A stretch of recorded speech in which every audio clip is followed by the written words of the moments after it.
How to fix the issue with Chase application. In this video, I will show you how can you easily fix the issue with Chase application not working.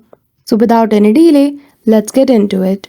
For that, firstly you need to open Google Play Store or Apple Store if you are an iOS device, and after that in the search box simply type Chase. Now after that, if you see the option of update, click on it and do update the application. Then now you need to head towards the setting of Chase application. So for that, tap and hold on the app icon of Chase application and click on app info. After that, in the setting page, you will see the option of storage. Simply click on it and choose the option of clear cache.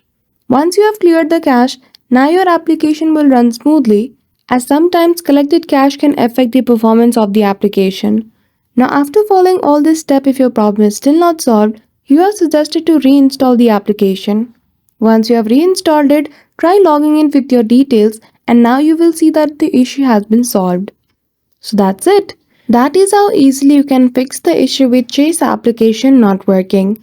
So I hope you found this video helpful. If you did, don't forget to give it a thumbs up and subscribe to our channel for such tutorial. Thank you for watching till the end.